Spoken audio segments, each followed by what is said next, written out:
Good morning, જય શ્રી કૃષ્ણ. કેમ છો બધા મિત્રો? મજામાં જશો તો સ્વાગત છે આજના નવા વ્લોગમાં. અત્યારે જો હજી થોડું ઘણું કામ બાકી છે, કિચનનું, ફર્નિચરનું, એ બધું કરવાનું છે.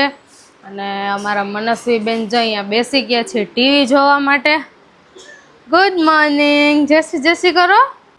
દંડવટ નહીં, જેસી ગાંડો દી કરો. જેસી કર ને, આમ તને આવડે છે ને, કર.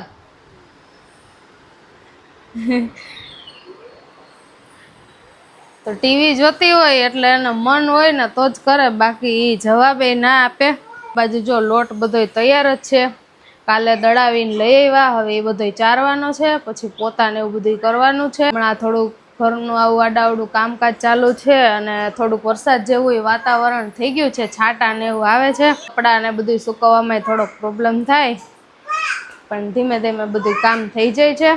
તો મનસ્વી બેનને છે ને મેં અહીંયા બધી લોટની તૈયારી કરી ને એટલે એને છે ને લોટ ચૂથવા આવવું છે, એટલે ક્યારની હિંચકામાંથી ઉતરવાની ઉતાવળ કરે છે. મને લાગે કામ આજે તું કરવા નહીં દે કાનો.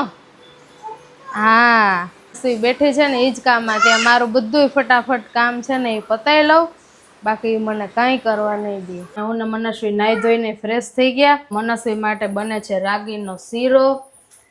તો આજે જમવાનું તો કાંઈ બેન બહુ ખાશે નહીં, કારણ કે ફ્રૂટ ને એવું અત્યારે ખાધું, થોડોક મમરા ને એવો બધો નાસ્તો ખાધો છે. તો અત્યારે મા દીકરીને રાગીનો શીરો જ ખાવાનો છે. તો અત્યારે હવે શીરો જો અહીંયા ઘી નાખીને શેકવા મૂક્યો છે. શોર્ટમાં રેસીપી કહી દઉં તો રાગીના લોટને પહેલાં એમને શેકી લેવાનો, પછી થોડું ઘી નાખીને એને શેકવાનો. જોકે રાગીનો લોટ તો લાલ જ હોય એટલે ખબર ના પડે કે ભાઈ શેકાઈ ગયો કે નહીં, પણ આમ અંદાજ આવી જાય કે ભાઈ શેકાઈ ગયો છે. આવી રીતે કલર થઈ જાય એટલે ખબર પડી જાય કે ભાઈ શેકાઈ ગયો છે. પછી ગોળનું પાણી જે ઉકાળેલું હોય એ રાગીના લોટમાં નાખી દેવાનું, અને પછી જેવો ઘાટો કે આછો કરવો હોય એ પ્રમાણે ગોળવાળું પાણી નાખવાનું. પછી જે ડ્રાયફ્રૂટ નાખવા હોય કે ડ્રાયફ્રૂટ પાવડર નાખવો હોય નાખી દેવાનો. હું તો મનસ્વીને ખાવું હોય એટલે જે ડ્રાયફ્રૂટ પાવડર બનાવેલો છે એ જ મિક્સ કરી દઉં છું. તો કંઈક ટેસ્ટ અલગ હોય તો છોકરાઓને મજા આવે. ને અમારા મનસ્વી બેન જો અહીંયા વાતું કરે છે. કેનાથી રમે છે? પોટેટોથી. પોટેટો પોટેટો ક્યાં? પોટેટો ક્યાં? હા, બોલની જેમ રમે. પછી નાળિયેર પાણી ક્યાં? નાળિયેર પાણી ક્યાં દીકો? હે, જો અહીંયા બધા બટેટાના છે ને ઘા કરે છે. કામ વધારવાનું નથી હો દીકા. હા, તો એક કામ કરીને ફ્રી થાય ને ત્યાં મનસ્વીબેને બીજું રેડી જ રાખ્યું. રોજ આપણે રસોઈ કરવા દે, આટલું બધું વીખે ને તો શાંતિથી બેઠી રહીએ તો આપણે આપણું કામ થઈ જાય. તો હજી બીજું કાંઈ વીખે નહીં, પહેલાં ફટાફટ એને ખવડાવીને સુવડાવી દઈએ. મનસ્વી અત્યારે ઉઠી ગઈ અને હવે વાસણથી રમે છે, કારણ કે હમણાં છે ને ખાવામાં થોડીક કવરાવે છે. રમતા રમતા ખવડાવીએ ને તો ખાઈ લે, બાકી પછી ખાઈ નહીં. જો અહીંયા બધા વાસણનો ઢગલો કરે. વળે આમાં શાક ને એવું બનાવે કડાઈમાં. શેનું શાક બનાવ્યું? હે, આમાં શેનું શાક બનાવ્યું? શું જોવે? આમાં શેનું શાક બનાવ્યું? મમ્મા શાક બળી ગયું એમ કે. બળી ગયું તો આમ હલાવો. ચલો, હા, મિક્સ કરો ફટાફટ. હા, આમ કરો. જો એને ખબર પડે શાક બળી ગયું ને તો આવી રીતે મિક્સ કરાય. પછી આમાં શાક કાઢી લ્યો, આમાં બધું શાક કાઢી લ્યો એમાંથી. હાલો ફટાફટ કરો.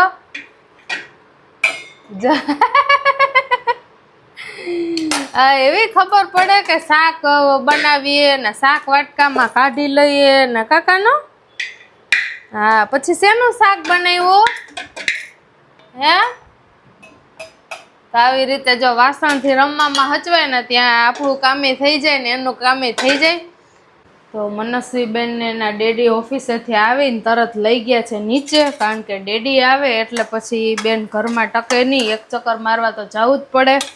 તો એ બાપ દીકરી ગયા છે નીચે અને હું કરું છું અત્યારે તૈયારી. રીંગણાનો ઓળો વઘારવા મૂક્યો છે અને રોટલા બને છે, તો બે કામ હારે થાય છે. ઓળો વઘારવાનું ચાલુ છે અને હવે છેલ્લો રોટલો છે એ ચડવા મૂકી દીધો છે.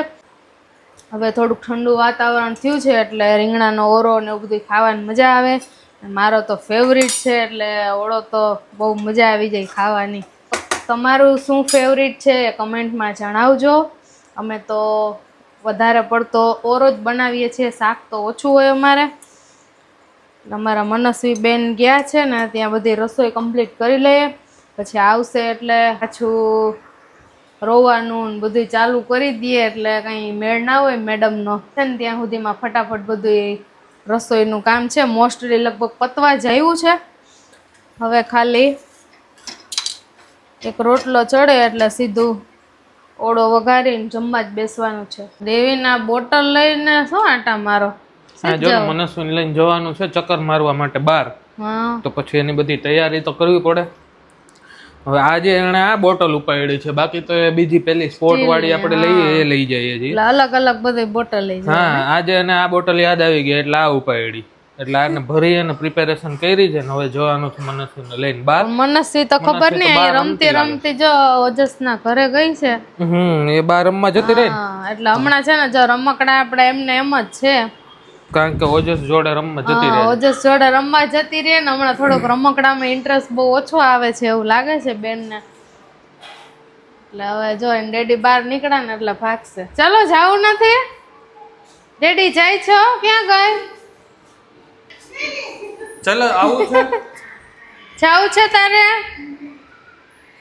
નથી આવું એને ડેડી. રહેવા દો, નથી જવા દે. બીજું તો આજે કેન્સલ, હું એકલો જતો આવું. જાઉં છું. જો ડેડી જાય છે હાલ જવું હોય તો.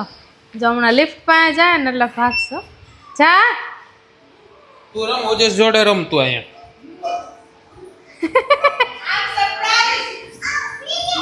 જાય. હા હા, એ પહેરવા છે ને એટલે તમે કહેતા હતા કે જાઓ. જો એની દાદાગીરી એવી, પાછી એને જાતે જ પહેરવા હોય. તો શું કરવું છે તારે? જાતે પહેરવા છે. જો મનસ્વીને આવડી ગયું ચપ્પલ પહેરતા. કાદિકા પહેરી લે, ચલ ફટાફટ કર. મનસ્વી જાઓ ફટાફટ કરો. ચલો ચલો ચલો. નિરાતે નિરાતે કરશે. મુહૂર્ત જોવું હે. હાલ હું પહેરાવી દઉં મસ્ત. હા તો તું પહેર લે. ના ના, તમે બીચમાં ના બોલો. હા, બીચમાં નહીં બોલવાનું. કાદિકા તો ચલો ટાટા કર દો મમ્મા. ટાટા. જાઓ. હા બાય. રમી આવો થોડી વાર. ઓકે, જાઓ સાયકલમાં બેસી જાઓ. જા, તાર ફ્રેન્ડ બધા વેઇટ કરે છે. જાઓ. ચલો.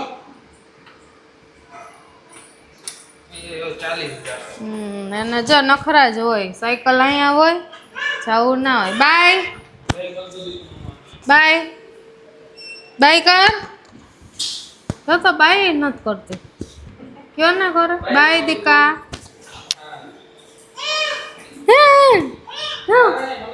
જાન જાને હાલ હું આવું. તો મનસ્વી બેન છે ને દાદાગીરી કરતા હતા. મનસ્વીને નીચે રમવા જવું હતું, પછી અહીંયા ઓજસ જોડે રમવું હતું, એટલે ધરાર છે ને એને લિફ્ટમાં મૂકવા જવી પડી. પછી સાયકલ લઈ ગઈ, સાયકલમાં બેઠી નથી. એટલે હવે એ બહાર થોડીક વાર રમશે ને મારે મારું બધું કંઈ કામ હશે એ કામ કરીશ. બાકી પછી એડિટિંગનું છે એ બધું પતાવવાનું છે. આજનો વ્લોગ અહીંયા પૂરો કરીએ છીએ. અમારો આજનો વ્લોગ કેવો લાગ્યો એ કમેન્ટમાં જણાવજો. તમારા રિસ્પોન્સની અમે ડેઈલી રાહ જોઈએ છીએ. કયા સિટીમાંથી જોવો છો એ પણ જણાવજો, તો અમને લોકોને ખ્યાલ આવે. તો ચલો આજનો વ્લોગ અહીંયા પૂરો કરીએ છીએ. વિડીયો ગમ્યો હોય તો લાઈક કરજો, શેર કરજો અને અમારી ચેનલને સબસ્ક્રાઈબ કરજો. જય શ્રી કૃષ્ણ.